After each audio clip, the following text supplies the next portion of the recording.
Our average first freeze usually comes on November 21st, which is tomorrow, and we are forecasting a low of 33 degrees for tonight going into the morning hours. Right now, some folks may hit freezing briefly and then go right back up. So if that happens, it would be very light. I'm not expecting a killing freeze at all, but it's going to be close in the morning hour. So if you have any tender vegetation you want to cover up, especially in low-lying areas, you may want to do that for tonight. And will we see any frost in the morning? Well, it's conceivable that it could happen. Temperatures will fall below 35 degrees in a few locations, especially low-lying areas near rivers and between hills. That's where no wind, and you get those low-lying areas.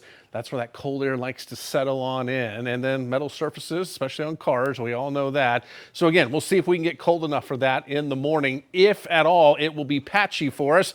But I just want to give you a heads up just in case you happen to be in one of those locations. And the wind will dictate a lot of this. We have winds out of the north 10 to 20 miles per hour. But this evening and going into the overnight hours, it does appear that winds stay in that 3 to 5 mile per hour range. That could be high enough to prevent any frost from forming. But again, in low-lying areas where you get away from the wind, you may see some patchy frost try to form with that. Then the winds will be a lot less as we head into Thursday out of the northwest, and that'll actually warm us up a little bit with highs getting up into the 70s, but it'll be the lower 70s on Thursday, 71.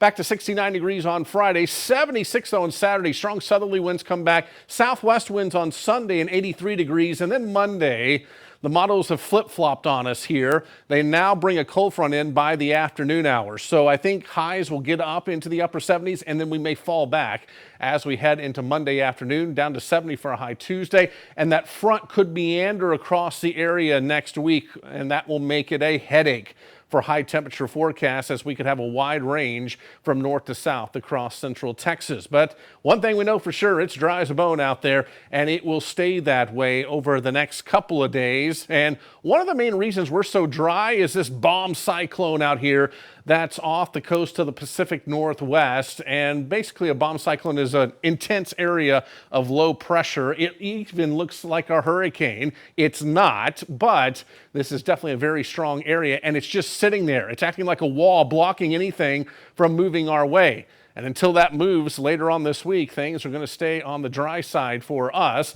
And as we take a look at your future track, you can see that we will be seeing a few high clouds roll our way as we head into Friday. That's really it. And then as we get into the weekend, again, a few high clouds here and there, but other than that, things are going to stay relatively dry. Even with southerly winds, we're not going to see much moisture pulled back into Texas.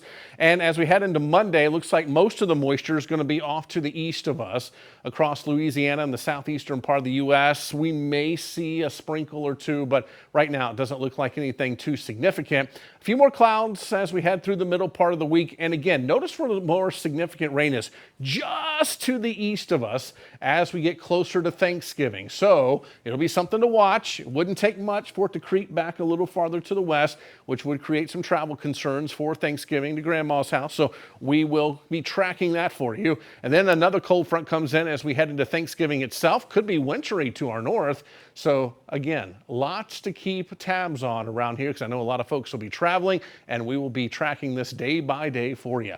So for tonight, temperatures will be down into the 30s for us, and where you see it get below 35, again, some patchy frost will be possible, and I'm still not going to rule out that maybe a couple folks touch that freezing mark just briefly across the area.